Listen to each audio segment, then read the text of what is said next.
and here we go. We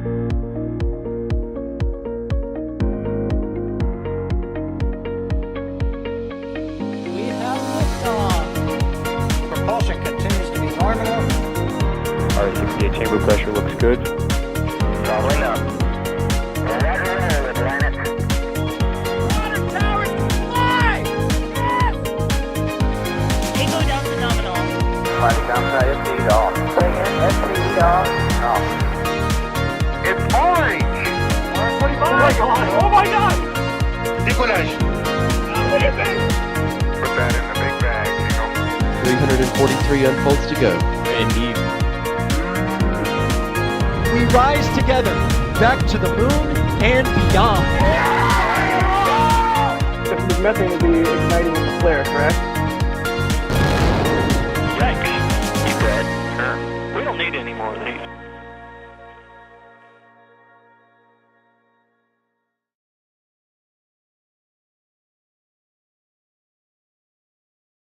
Good morning, everyone, and welcome to a day's Starlink launch. It's felt like forever since we've had one of these. I see you guys 5x5s in chat. Thank you very much for that, as we will start today's commentary. So as you can see, it's another Starlink launch from Slick 40 from Florida, launching 23 Starlink satellites. If you guys have any questions for us, make sure you tag us in chat with @NASA Spaceflight, and I will provide it to our wonderful set of co-hosts on today's stream. So joining me, first of all, is Alex. Alex, how are you doing? I'm doing great. It looks not so that great out there, I guess. Here it's a beautiful afternoon where I live, but there it's a bit gray and cloudy. Hopefully that'll clear out for the time of launch.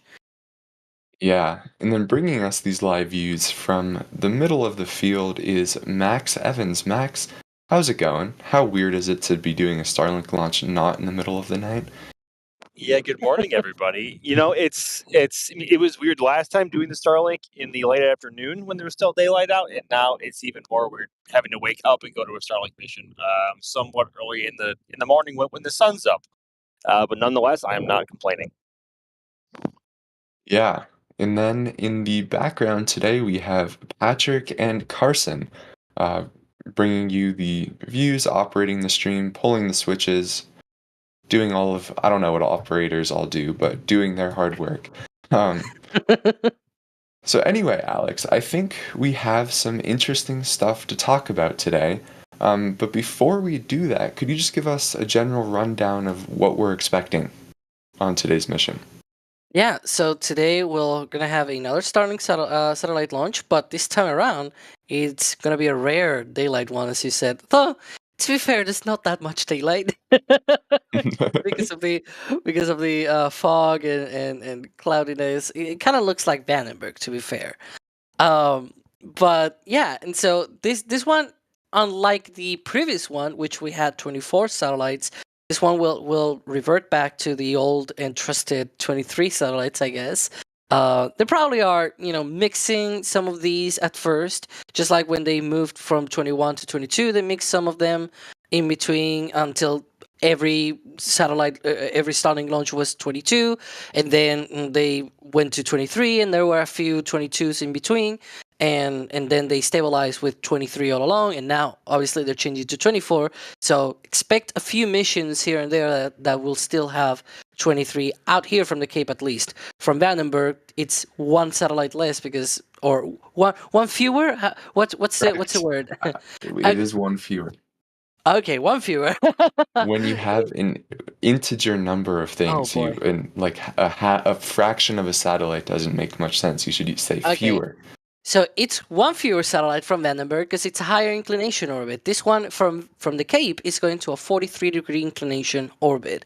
What that means is that the trajectory out of the Cape will be southeast, skirting basically around the northeast of the Bahamas. It's not entirely doing a dogleg. It's just like slight deviation trying to avoid the north parts of the Bahamas. In the future, that will not be the case, as we mentioned recently, that they have this sort of partnership with Bahamas to be able to land in the middle of the islands.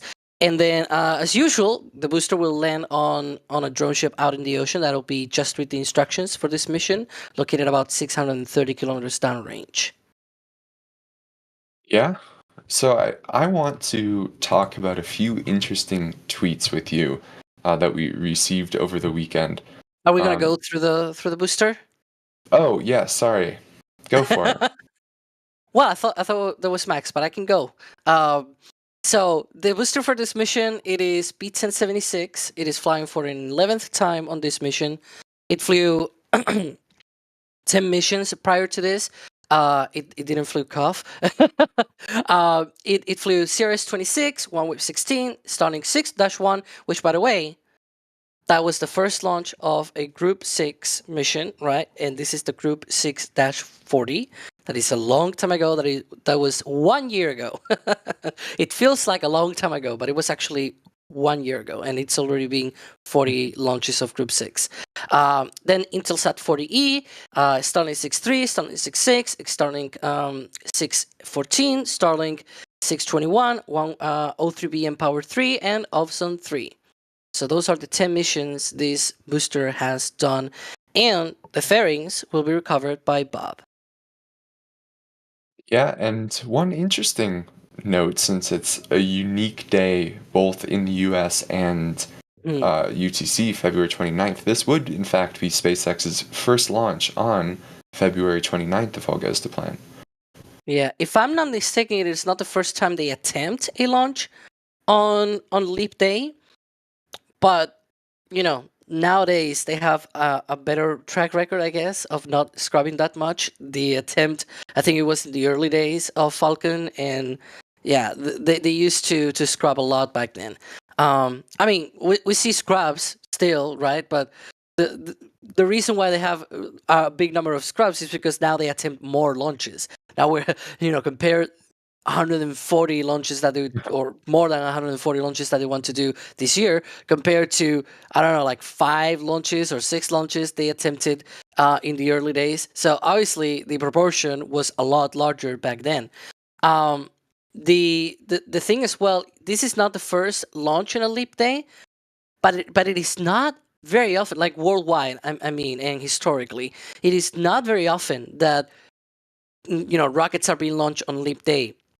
If I'm not mistaken, this will be the 3rd launch on a Leap Day ever. So we had the launch of an N1 rocket a while ago. I think it was in the 60s or something like that, or 70s. It was a Japanese rocket. Excuse me, it is the 4th. Actually, yeah. So it is the 4th because there's been a Chinese launch today as well. So that was a Japanese launch a long time ago. I really didn't write down which year it was, but it was a long time ago.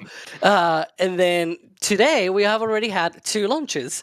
One from the Soyuz and another one from a Long March 3B. So this will be the 4th overall. Like this is entirely worldwide and historically. It's crazy. Yeah, it just really goes to show how much not only SpaceX's launch cadence has increased in the last, 4 years since the last Leap Day, but just the entire world cadence has been significantly increased as well, with China launching a ton, Russia's probably launching about the same, and then SpaceX launching just an absurd amount. Yeah. But I think we should go into, we finally learned a figure that I have been wanting to know since the Starlink Group 6-1 launch that you were alluding to that happened about a year ago. Over the weekend after 6-39, which as you were saying carried 24 satellites, SpaceX's CEO, Mr. Elon Musk himself, tweeted or posted on X, due to continued design improvements, this Falcon 9 carried its highest ever payload at 17.5 tons of useful payload to orbit. And from this, we can do the thankfully simple division to figure out that a Starlink V2 satellite, a V2 mini satellite, has to be on the order of 730 kilograms. Which is something that we didn't know before, and it's nice to finally have an official data point on this.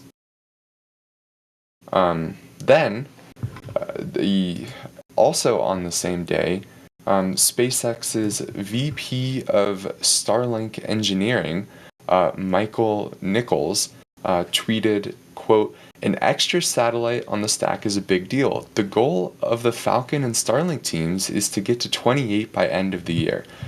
Which, Basically. if we take that same 730 kilogram number, that would be an additional, let's see, almost 3 tons that they would be launching on Falcon 9. So Alex, how is this even kind of possible? Yeah, so that is the big question, right? How can they even do any of this, increasing the performance so much? And to be frank, it's probably all coming down to just tweaking a lot of things here and there. Like for example, they've started to do the engine ignition of the MVAC engine, right? The startup of that engine being very, very close after stage separation, so that they don't spend a lot of time just being dragged by gravity in between those stages separating. We joke at one point that they may try to do hot staging on Falcon 9, because at this rate, right, it's a bit like that.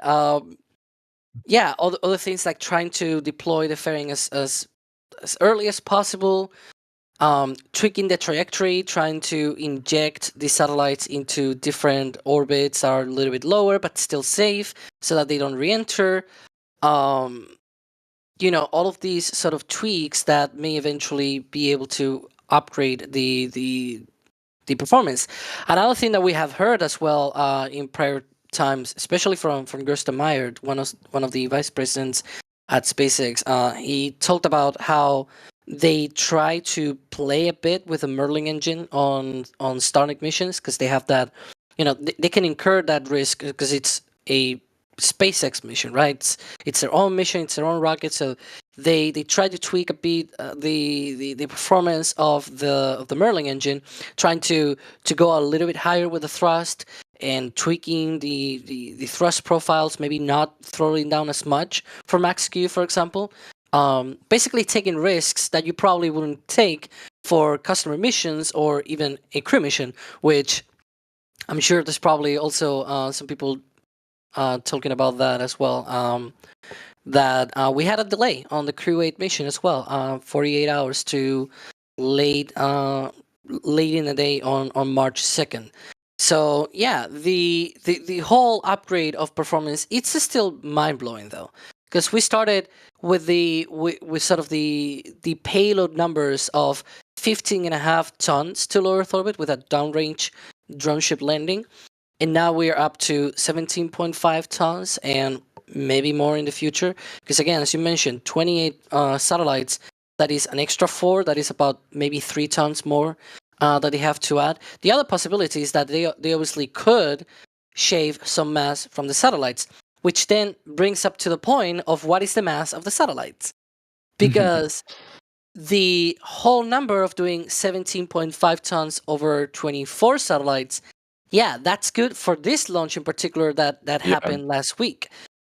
But what was the Starlink mass a year ago when they started launching Group 6-1, right? What was that mass? We don't know. And so maybe it was the same and they just shaved off a lot of mass from the satellite since then. Or maybe, right, it's a bit of a back and forth there, and frankly we don't really know. Yeah, and I think going back to today's launch, it's worth noting, by the way, SpaceX did tweet during your answer that less than 1 hour until Falcon 9's launch of 23 Starlink satellites, all systems are looking good and weather is 95% favorable. So despite it looking like Vandenberg out at the Cape, they seem to be on for today's mission, which is exciting. And then there was one other tweet from the weekend that I wanted to go over. SpaceX originally posted on February 25th that this post was sent through SpaceX Direct-to-Cell satellite in space. And then the VP of Starlink brought that up again, saying first X-Post via Starlink direct-to-cell system.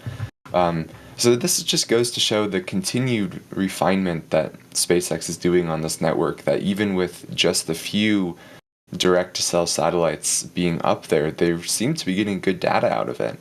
And I believe John Edwards, the VP of launch at SpaceX, has noted that they want to have the direct-to-cell network complete by the end of the year, which is a pretty mind-blowing pace. I think he said by the end of August, which is even more mind-blowing.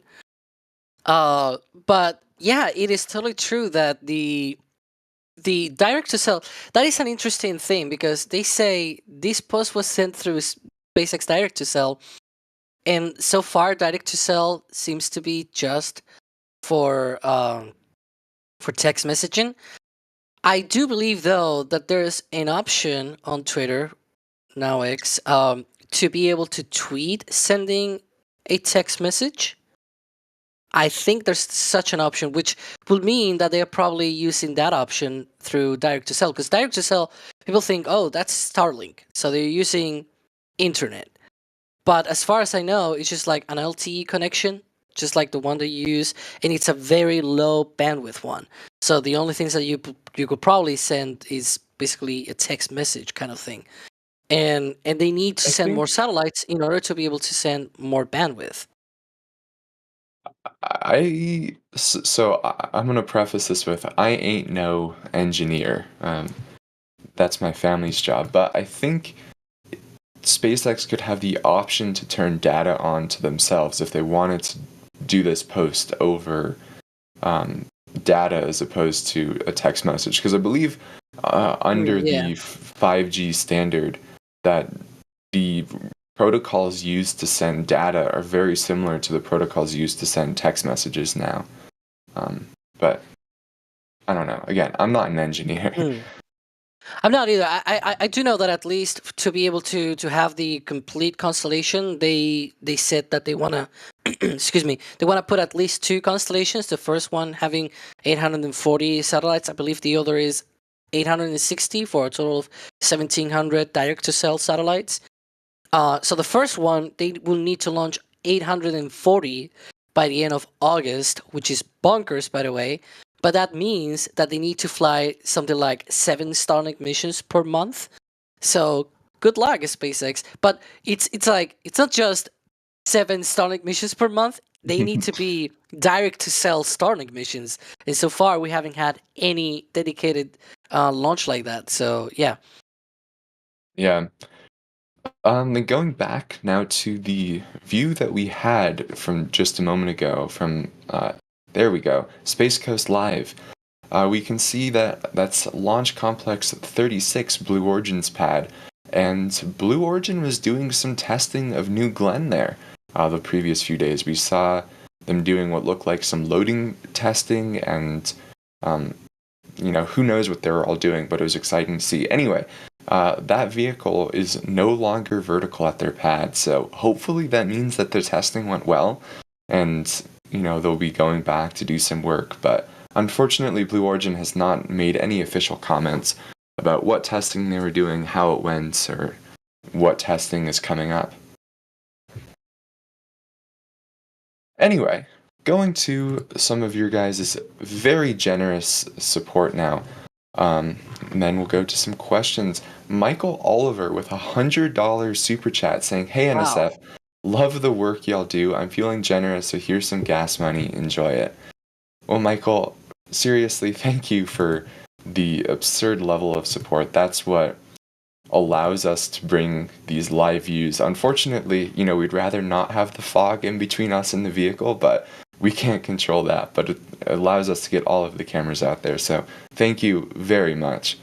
And then now to some questions.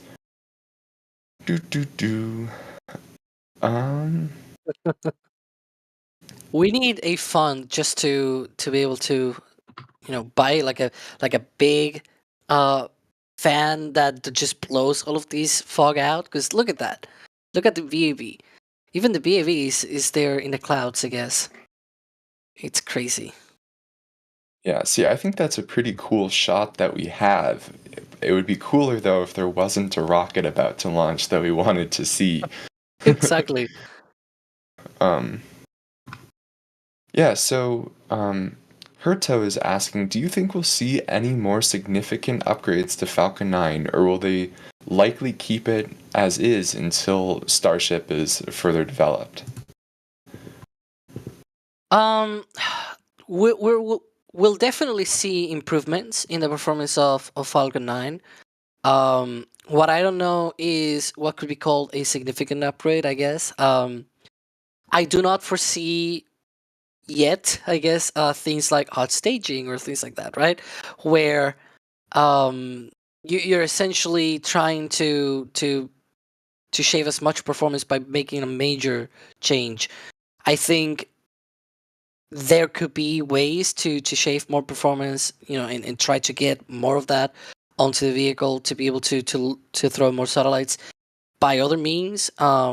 Another thing that I didn't mention, for example, they have also toyed with shorter entry burns, which means you don't need as much propellant to be able to come back to Earth, both for the landing burn and also for the entry burn. I don't know. We may see the return of doing 131 burns for landing on a drone ship, for example. Those are landing burns that we see normally for RTLS now. They used to be normal for drone ship landings very early on because they didn't have the performance to be able to land on a drone ship for GTO missions or missions like this, where it was like a lot of payload going into orbit, so they didn't have performance enough to be able to do a one engine landing burn. And so what they did was you ignite one engine closer to the ground than the single engine landing burn usual that they do, and what you do is you immediately after ignite another two engines, essentially slowing down very, very fast, trying to not let gravity just steal away all of that slowing down that you're doing. And then towards the end of the landing burn, you just shut down those two engines and just gently self-touch down on the drone ship with just one engine. Again, they do that now more for RTLS because they try to do these sort of trying to squeeze as much performance while also being able to do RTLS. But that could be a thing that they may do in the future. Who knows, right? That's a way to be able to save fuel on a landing on a drone ship as well. Yeah, but it's definitely clear, like you were saying, they've been making a lot of changes, and I'm not sure if you brought it up earlier. I was reading through questions, but if not, I think it's worth repeating. On the last Starlink mission, where they carried that extra satellite, they interestingly got a decent amount of extra performance out of the second stage, or out of the first stage. So I think you plotted the max, or the velocity at MECO, and it was about 20 meters, was it 20 or 60 meters per second 60. higher? 60 meters per second higher. Yeah, which is more or less about 2 extra seconds of burn time for the first stage, which means if you think about it, it is 2 seconds on 9 engines, so that means 6 seconds on 3 engines. So the entry burn had to be like 6 seconds shorter to be able to compensate, right? Because you're burning 2 seconds on 9 engines. Again, it's a bit of a math there. And so 3 times will be 6, and it's 3 times fewer engines. So that is basically 6 seconds on 3 engines. That's the entry burn. Or I'm guessing 18 seconds on one single engine, but I don't think that's the thing that they will shave on the landing burn. But in the future, again, they might as well, right? So yeah, it was about 8,192 kilometers per hour. And that is in contrast to 7,980, between 60 and 80. So it's about 60 meters per second, 50 meters per second, again, about 2 seconds of engine burn on the first stage. Yeah, very interesting. And we are at T-minus 35 minutes, which, if SpaceX is still go for today's launch, this is when RP-1 load should begin and liquid oxygen load should begin on the first stage. We will hopefully start seeing signs of this as we continue into the countdown. it's a little difficult to see with the fog right now, unfortunately, but it seems to be thinning out, so hopefully in a bit we'll see a nice frosty vehicle. Hopefully, we'll see it. Maybe it'll be frosty, but we don't see it. That's the problem. Yeah. All right, since we have assets prepared for this one now, Alex, Ninja is asking, morning nerds, do we know the trajectory of this flight? I'm on vacation down in Miami and will be wondering if I'll be able to see it higher up. So where is it launching? Which direction? Oh yeah, it's going southeast. You can see there that trajectory. And one of the questions usually is about whether you'll see it or not. Obviously, the weather plays a big part on that. As you can see right now on the right hand of the screen, it kind of plays a big a big part. And so one of the things is, if the weather is good, if you look to the, I guess if it's from Miami, right, you will have to look to the northeast to be able to see that. But definitely try. There's no problem of trying, right? That's more or less the trajectory that you have there on screen. If you are south of that trajectory, you obviously need to look north to be able to see it. If you're north, then you need to look south. And so try it out and see what happens. Maybe you see a rocket launch. Yeah, And I if you're in really, Bahamas, you're gonna be very lucky, I guess. I was gonna say, I would so love to see one of these Starlink launches from the Bahamas. Being able to see like the latter bit of launch and landing seems like it would be an insane view. Anyway, we just got confirmation from SpaceX themselves that propellant load on Falcon 9 is underway for today's mission. So that's a good sign that they're targeting the start of the window, which is 10:30 a.m. Eastern Time. 1530 UTC. Let's see, Westy the Third with 5 gifted Red Team memberships, and Brandon with a gifted Red Team membership. Thank you both very much for the repeated support and gifting that to our community.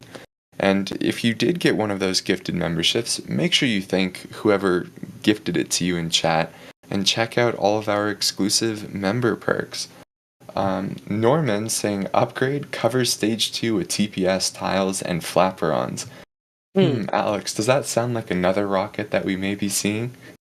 Yeah, that is a Starship. That is not Falcon 9. But I guess in the future, you could try a mini Starship kind of thing. But definitely, I don't see SpaceX toying with that. Maybe another company. We'll see. Yeah, this was something that Elon posted on X about a long time ago. What, probably like 2019, 2018, somewhere in there? Yeah, Where 2018.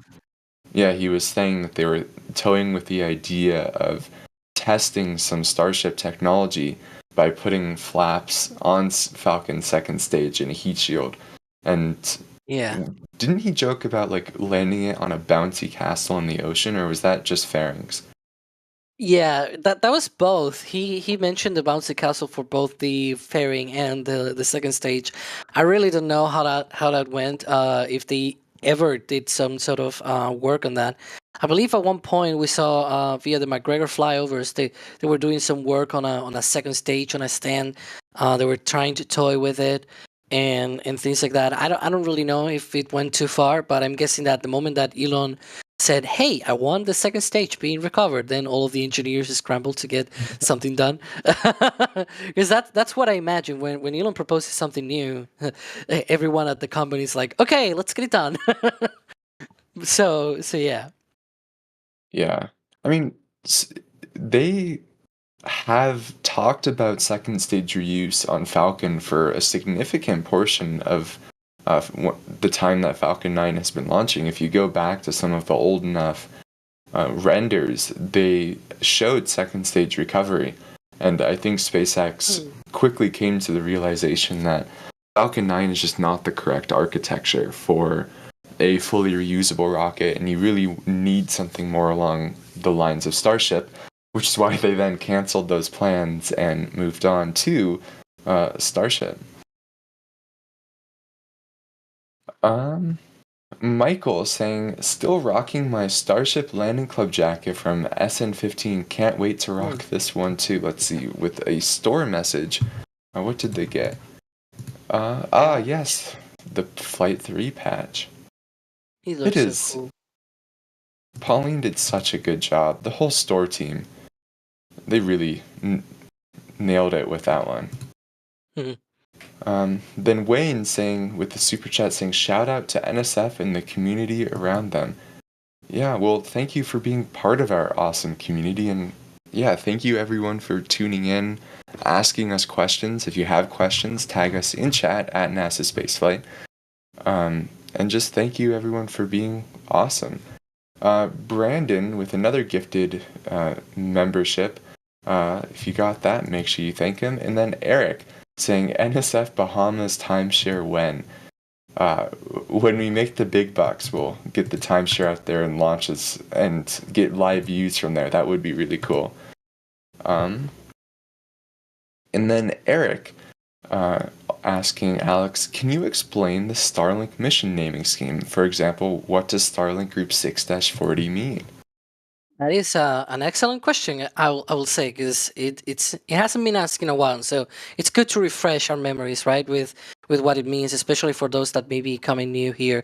That so the Group 6-40 scheme, it basically means Group 6 is sort of the shell that they're launching for this mission, or like the style of mission that they're launching, because well, there's other things to mention as well. But for example, Group 2, Group 3, Group 4, they launched to the first generation constellation, but each one launched to a different inclination on that constellation.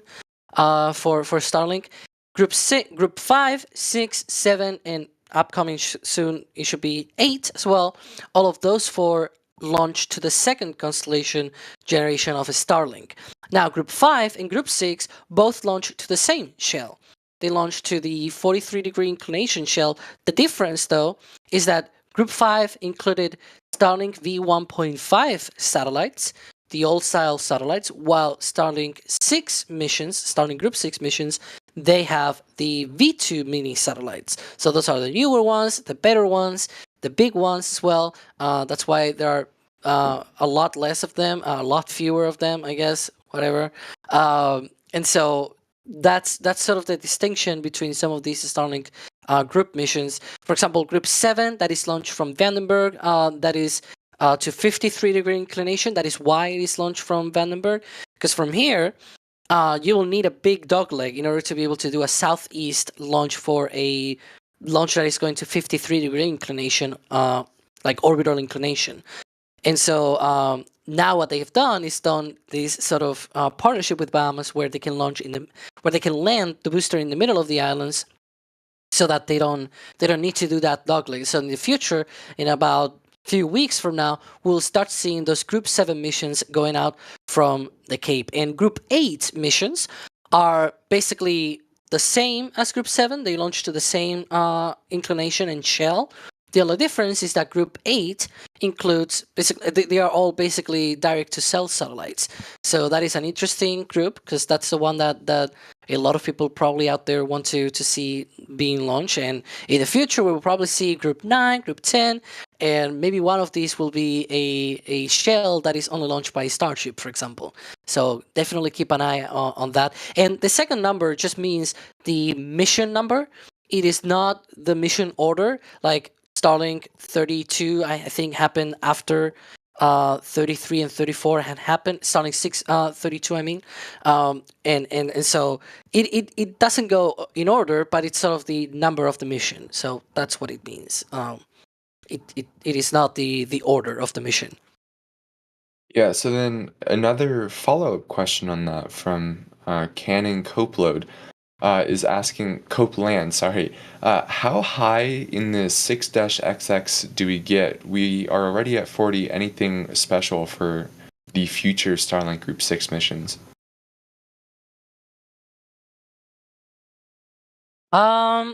Hang on, because I have it on my spreadsheet.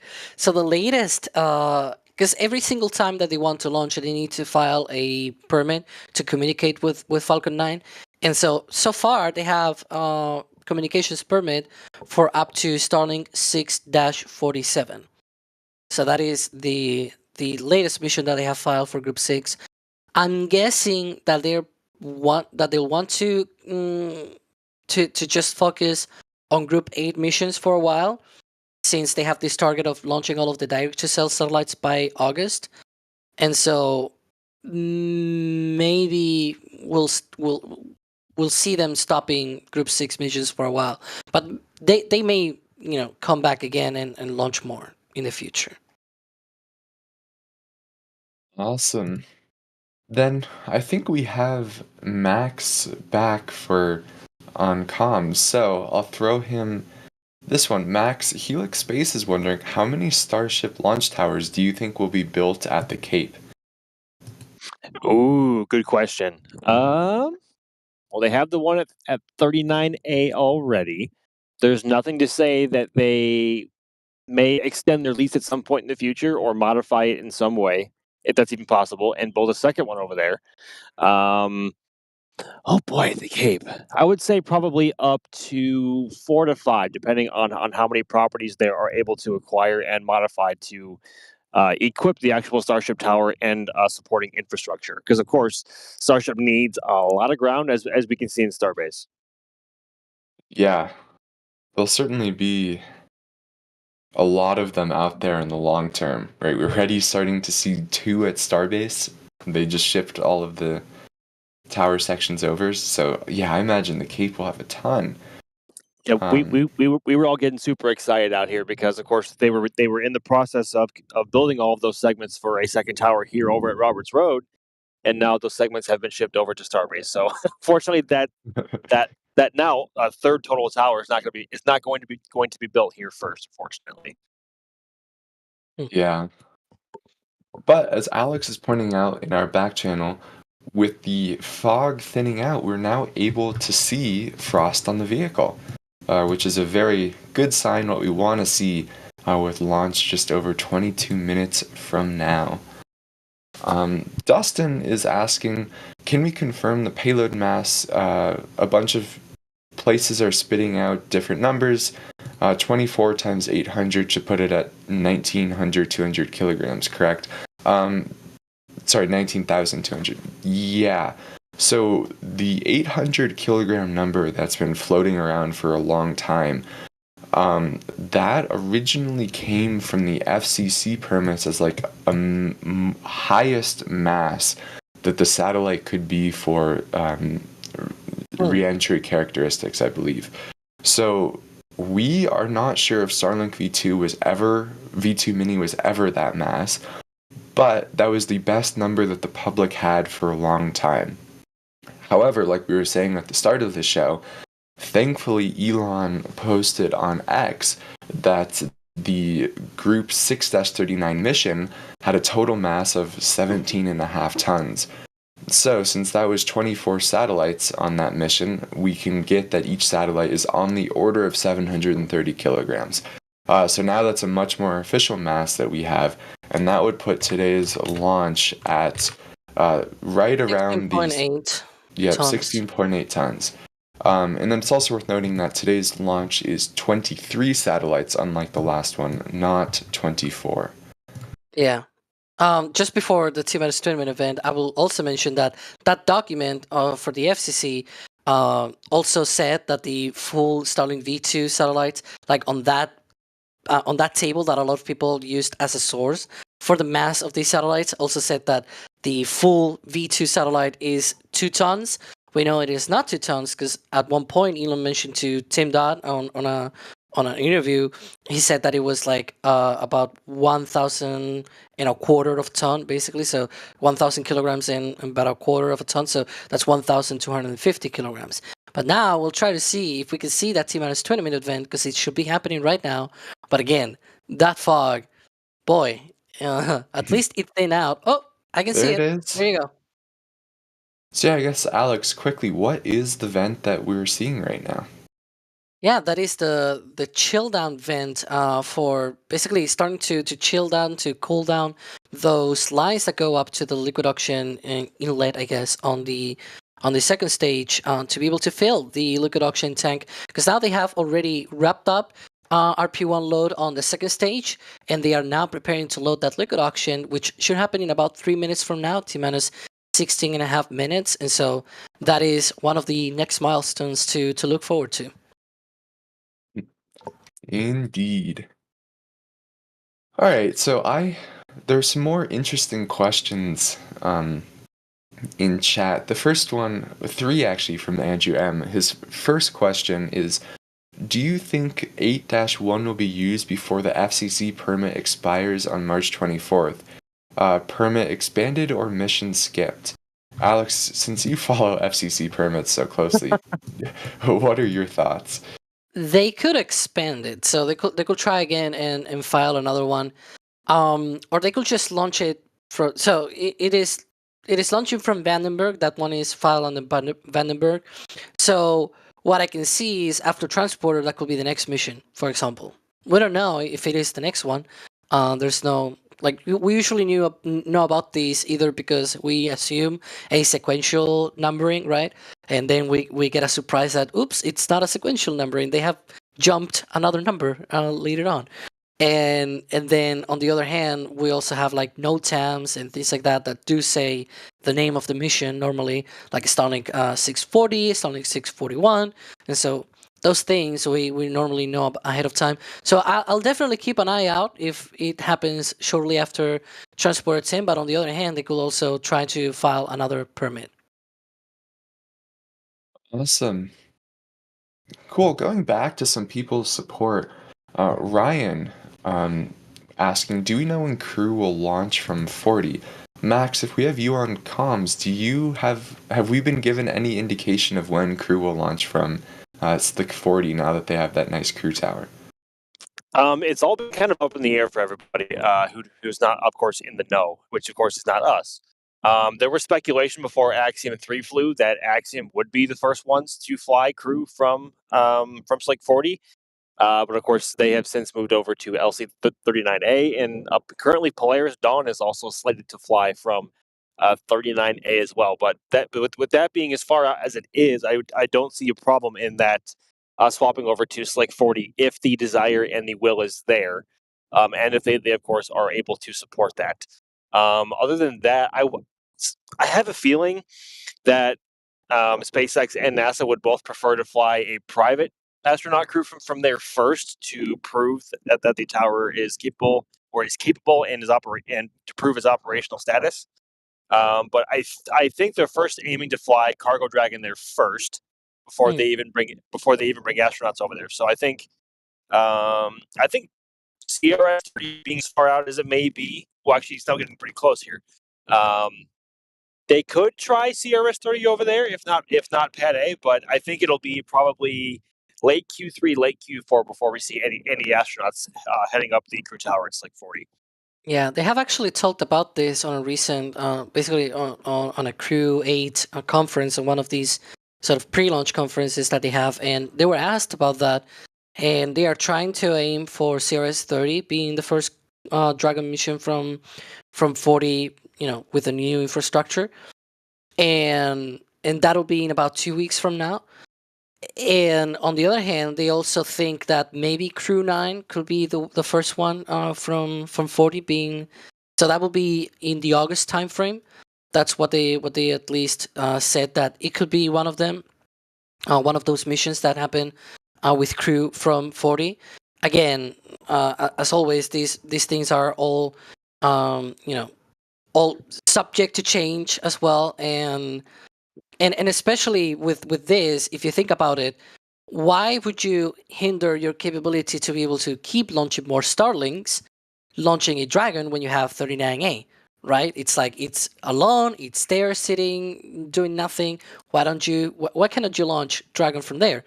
The idea, I think at least, is that by being able to launch also from 40, they have this capability of, hey, if there's another Dragon launch, for example, Polaris Dawn from 39A, that is a private mission, or rather the other way around, maybe they can launch a NASA crew mission from one pad and then a private mission from the other pad, or say, for example, a Falcon Heavy from 39A, then you can launch at the same time a Dragon mission from 40. You have that flexibility that SpaceX didn't have before, and I think that is a really good opportunity for them to try those things out, especially because we're gonna have Europa Clipper in late this year. So, say Polaris Dawn, for whatever reason, it slips all the way to October, which is when Europa Clipper is launching.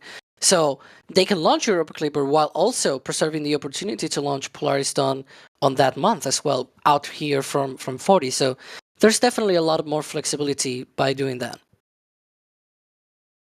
Awesome. Then David with the super chat saying, when will SpaceX start testing landing legs? Chopsticks won't be on the moon. Yeah, I don't think we have any good indication of what SpaceX's plans are for that. That's not to say work isn't being done. If I would have expected this question, I would have prepared the tweet. However, we saw yesterday NASA announced that SpaceX has been completing a lot of the mission objectives on HLS. So they did a docking port simulator, I want to say, to dock Orion to Starship. And then there were some other mission objectives that they were talking about as well. So work is being done. Unfortunately, we the public we don't have access to it. And then Norman with the super chat saying, why does Falcon 9 not have a built-in T-4 minute pee and coffee hold like ULA? So Alex, I guess first of all, what is Norman alluding to that ULA has, and why does SpaceX not have the hold? Yeah, they cannot hold when they load propellants like this because they use they use super cooled liquid oxygen. And even the RP1, the kerosene is also cooled down before it is loaded, because by cooling them down, they are able to fit more into the tanks. They basically are densified by doing that, and so they can fit more inside the same volume.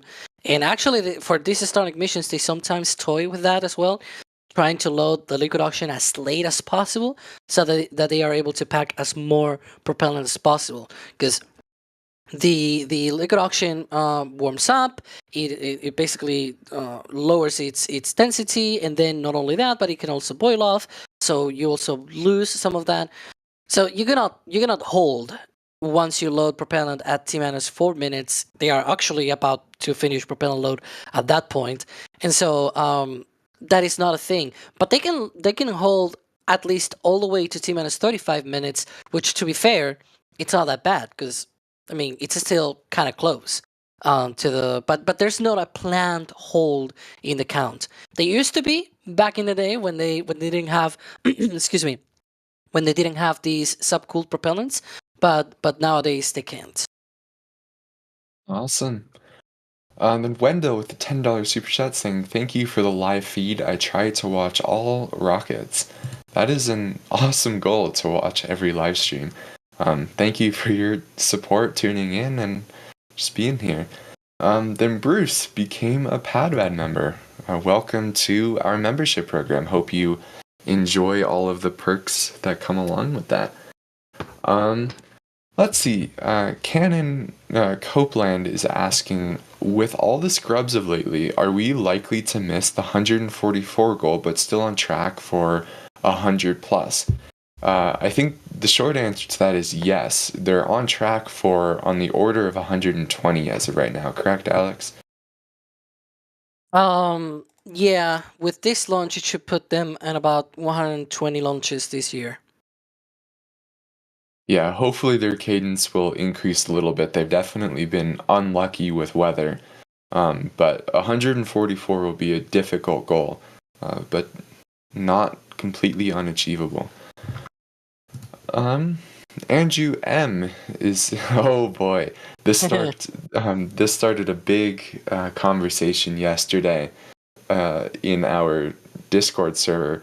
Andrew's asking, do you count Amos 6 as a launch failure or just a mission failure?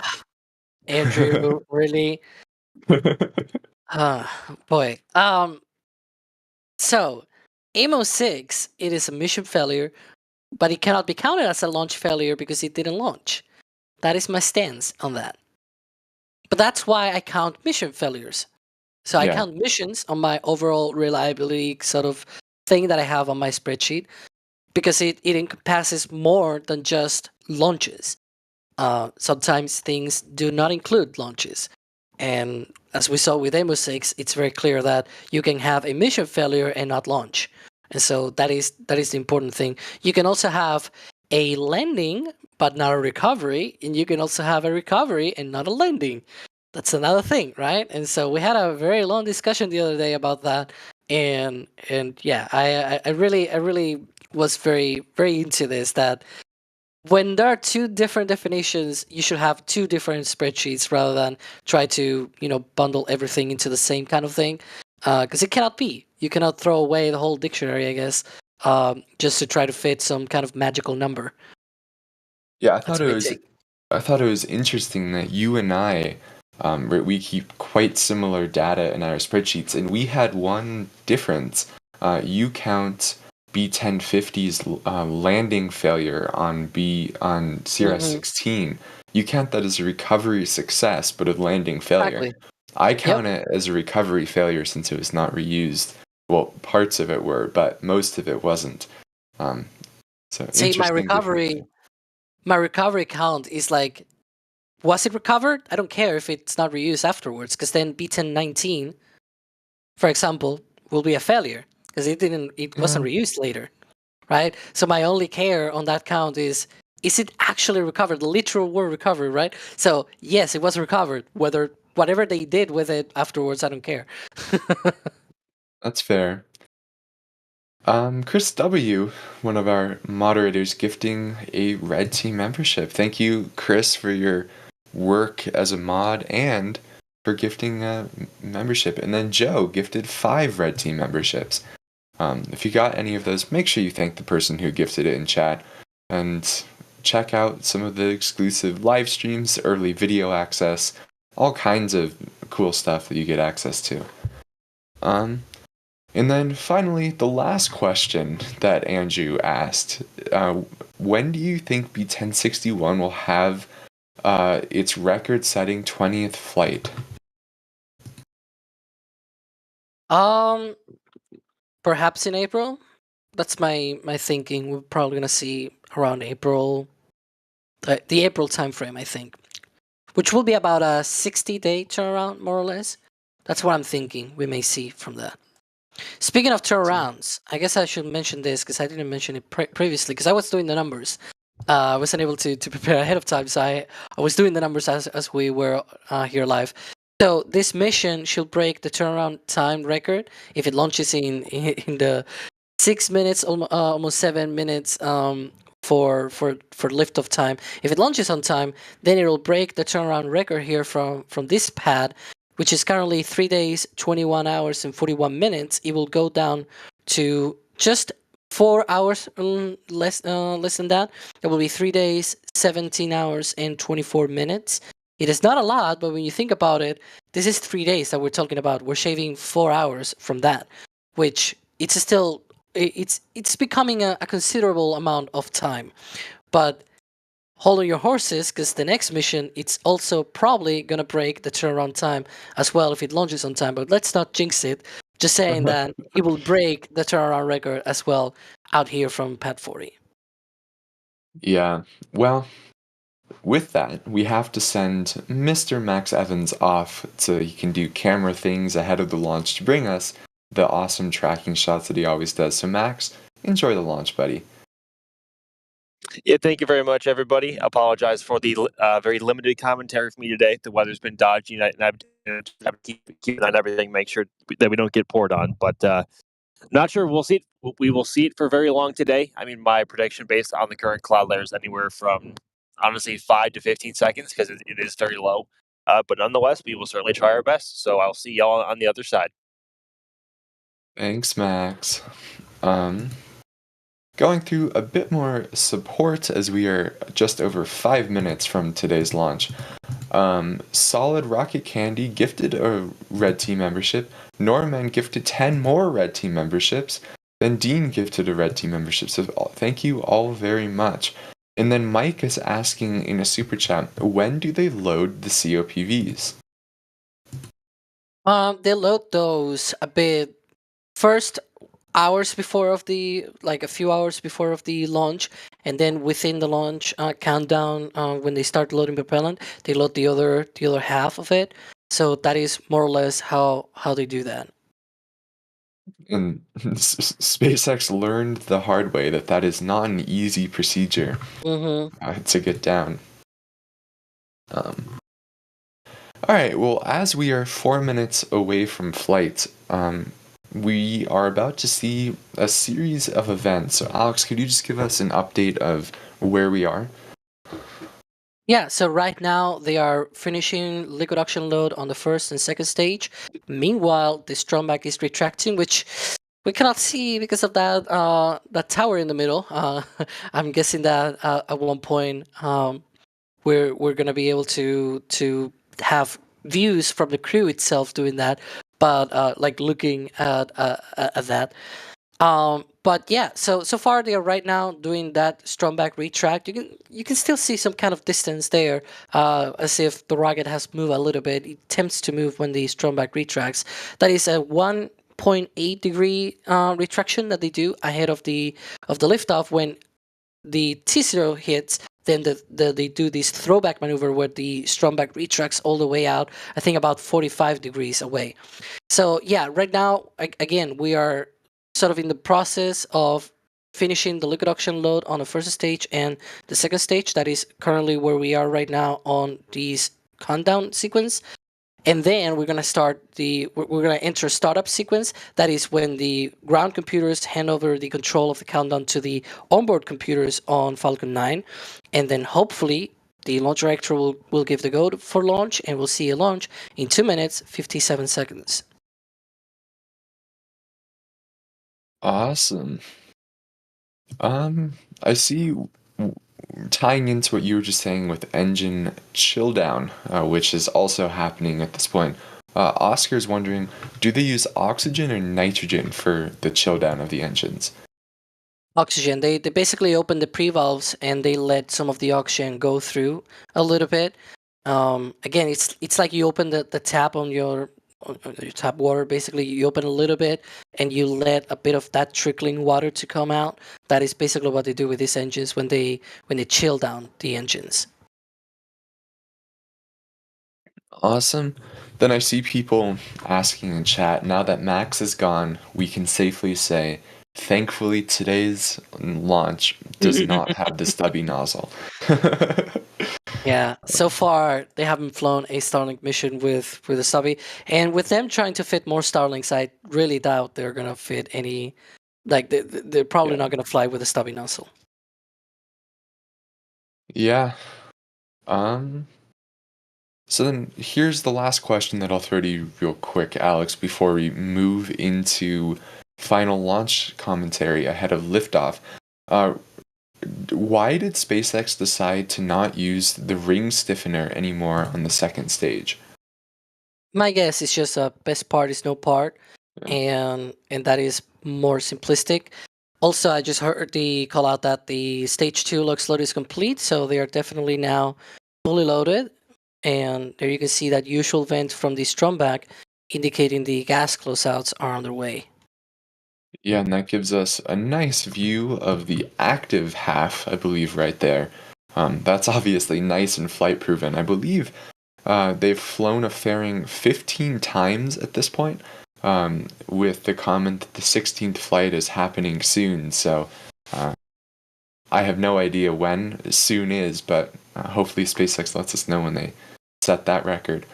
But as you can see, as we are under T-minus 1 minute, Falcon 9 is now in startup and the tanks will have pressurized for flight. And then any second now we should be getting confirmation from the There, launch go for director. launch. There we go. They are go for launch. So now in the coming seconds, as Alex was saying, pay attention to the base of the vehicle where you should see a green flash that is the T-TEB, and that will be used to ignite all 9 engines ahead of liftoff. This process takes about 3 seconds, and that will start for liftoff in 10 seconds.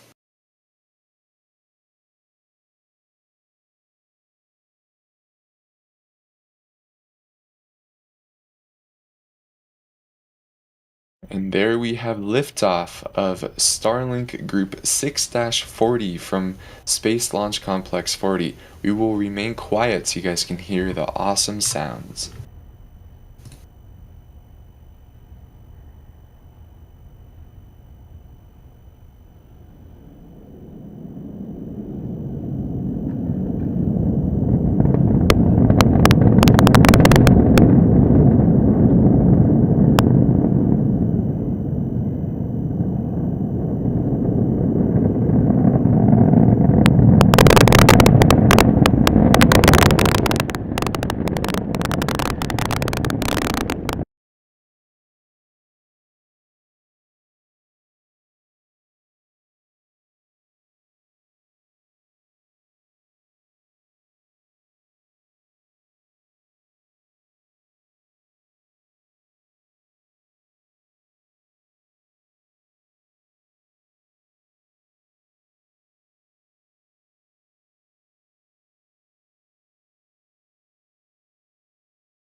And there we have what seems to be a successful liftoff of this mission. The vehicle has now passed through max Q, which occurred at T plus 1 minute and 12 seconds, and is under a minute away from main engine cutoff and stage separation and second stage engine ignition. Alex, what are we expecting to see visually from those three events? Well, right now what I'm seeing visually is there on the left-hand side, you can see some of the venting from the MVAC engine shield right now going on. And then those events, you'll see the engine is shut down, the stages separate, and then we'll see the MVAC engine igniting. Maybe it will not have a stiffener ring on this one, probably because it hasn't been for a while for the last few missions. And so we'll figure that out in just a few seconds. Yeah, I'll be very curious to see if Crew 8 has a stiffener ring.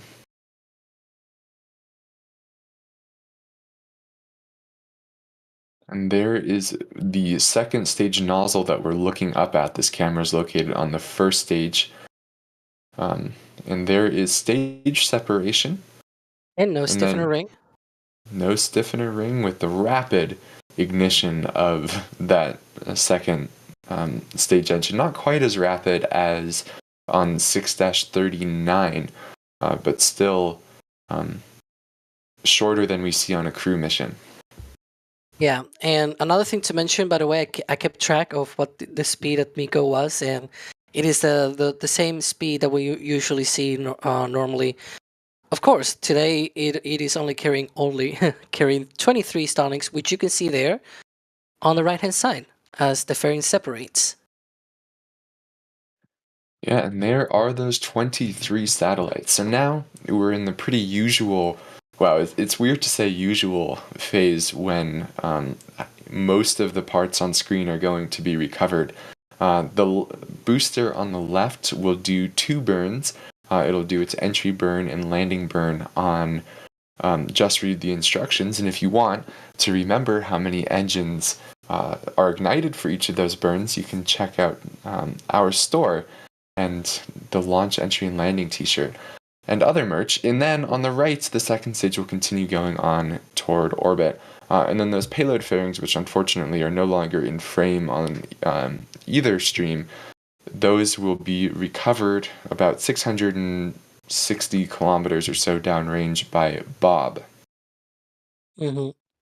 And one thing to point out, because I was talking about the telemetry before, a lot of you will see now that the speed on the first stage on the left-hand side will start to increase. That means the booster has reached apogee, and now it is coming back down. It is on this sort of somewhat parabolic trajectory where and so right now it is hitting its highest point in this trajectory and about to come down. You can see now the speed is picking up and the altitude is going down. So now it is going back down. Meanwhile, the second stage continues into orbit. That speed should go to about 27,000 kilometers per hour, and the altitude will be about 152. It'll go up a bit. It'll go to about 161 kilometers, and then down to about 152, because that's sort of the trajectory that they do with the second stage. But yeah, and speaking of, by the way, because you said it's like a regular kind of mission. It is not a regular mission. I'm gonna put my Sawyer mask, I guess, and say, but this is a special Starlink mission, Trevor, and it was the first launch of Falcon 9 on a leap day. Okay, yeah. You could say it was leaping off the pad. There you go. I made my best Sawyer impression. Oh gosh. I hope Sawyer is listening and just has a massive smile on his face from that one. But yeah, anyway, as you can see from the timeline on the bottom, we are coming up on the entry burn, which is expected to start at T plus 6 minutes and 5 seconds. This burn will last 22, Taylor's version, seconds before shutting down. What? You just made a Taylor reference. It Okay, was 22. It made itself, okay? And the so that will last for about 22 seconds. However, it is not, I don't want to say normal, but it's not unexpected if it ends up being shorter than those 22 seconds. And there we have, there's one engine and now all three. And as I was saying, it's normal for this burn to be a little bit off from the advertised time, since it's not time-based. It is purely the booster is keeping track of its own telemetry, and it decides when it needs to start that burn. And there we have a successful shutdown.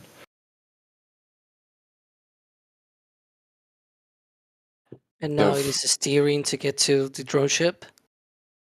Yes, while they're still a bit higher up in the atmosphere, they primarily use those RCS thrusters, and then as they go deeper down into the atmosphere, when it gets thicker and thicker, you'll start seeing the grid fins become the primary mode of control for the vehicle. Looks like it's gonna go through the clouds. That is interesting. It's always cool when it goes through the clouds, to be fair. Yeah. I don't like it when it is launched, but when it's landing, it's always cool. And there we go. Through the clouds. Very now- high clouds, because it's like a 10 kilometers up. Yeah. So now start keeping an eye out for the drone ship to appear. Kind of generally comes out of nowhere, as the booster is currently doing a pretty hard dog leg ahead of entry burn, to make sure what SpaceX wants to do is have it so that if something happens during the entry burn, they don't destroy their drone ship. So they do the dog leg to protect the drone ship. And the landing burn should be starting any second now and is expected to last 25 seconds. And there's the drone ship through the grid fin.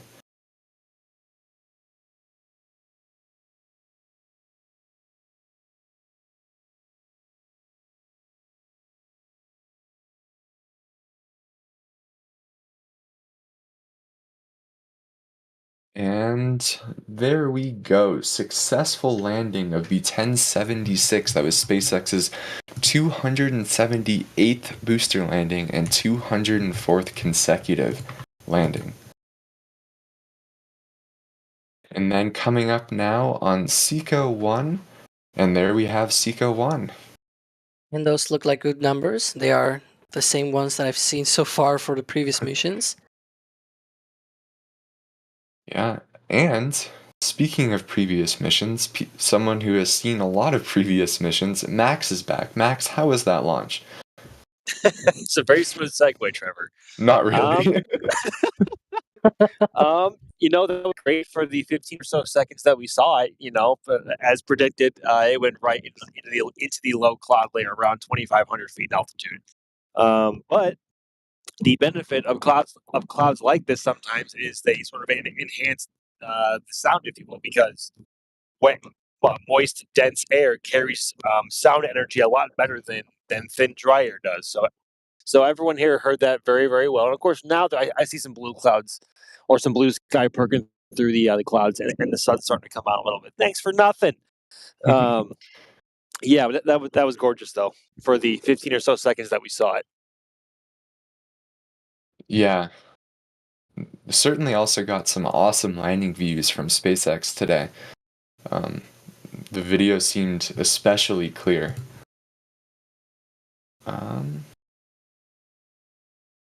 Let's see, going through a few questions that we actually a bit of support first that we received during the launch. Brian Green gifted a Red Team membership, and then Ryan with the $10 super chat saying, as they try to launch more and more often, would it ever make sense to launch 18 instead of 23, but on an RTLS launch to free up ships for other launches? Alex, we have seen SpaceX talk about this, correct? Yeah, they have included this possibility in the past. It is something that it is not out of the question in the future. So definitely always being vigilant and open to new possibilities. That could be a thing. Again, as the comment mentions, they can launch more often with RTLS. So in the end, they could launch some Starlinks via drone ship and some Starlinks via RTLS. Some by sea, some by land, something like that. But yeah, it is definitely something that could be a thing in the future. But so far, we haven't seen it yet. Awesome.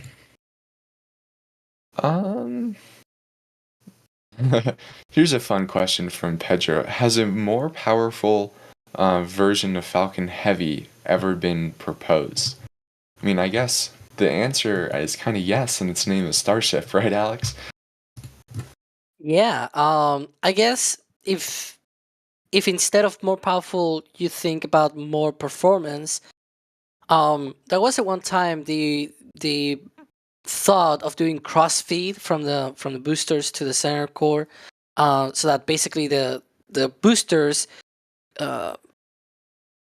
essentially feed propellant into the center core as they burn through their own propellant, so that eventually what you have is that when the boosters separate, the center core is mostly completely full of propellant. So that is one of the things, and that increases the performance of the rocket, but it doesn't really become more powerful by doing that. But that's an option that they had at one point. They obviously canceled that, because if you think about that, you will need to drain entirely the side boosters, and then you will not be able to let them come back to Earth and like do a landing and things like that. It didn't make sense whenever they started doing reusability, but it was when Falcon Heavy was fully expendable. Yeah. Well, with that, I think that's going to conclude our coverage of today's live stream, which had some really cool things. It was SpaceX's first launch on the leap day, February 29th. Was the shortest was the shortest turnaround of Slick 40 to date, and probably any launch pad ever, right? And yeah, there's SpaceX making the same pun after it quickly. That's Chris G for sure.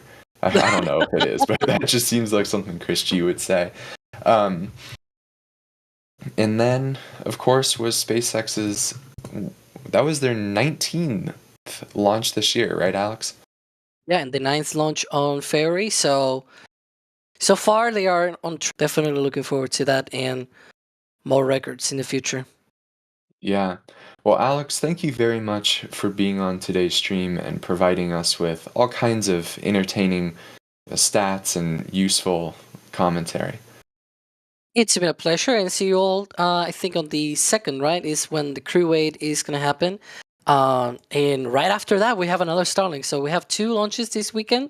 Definitely looking forward to that, and keep an eye on that. Yeah, and then Max also was joining us. Max, thank you for bringing us the views despite all of the rain and fog and alligators and whatever else tried to eat you. Just Florida things. But thank you very much, everybody, for tuning in. And thank you very much for all of the generous support that y'all have shown today. It really means a lot to us. But we will see y'all back here in just a couple of days now for Crew 8. Yeah. And then we should also talk about, real quick, things are happening at Starbase. So if you head on over to Starbase Live, it looks like SpaceX is getting ready to, they've rolled ship 28 from the suborbital pad to the orbital pad, and look like they're in a position to stack at some point. So if that happens, we'll be covering it definitely on Starbase Live and perhaps a dedicated stream. So make sure you keep an eye out for that. But with that, thank you everyone very much for joining us today. Thank you, Patrick and Carson, for operating the stream. And thank you everyone for super chatting, purchasing things from store, clicking the like button. We will see you next time, as Alex said, for Crew 8 in just a few days. Have a good one, everyone. And here we go.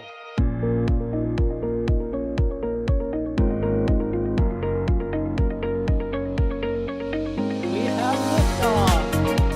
Propulsion continues to be normal. R68 chamber pressure looks good. Following up.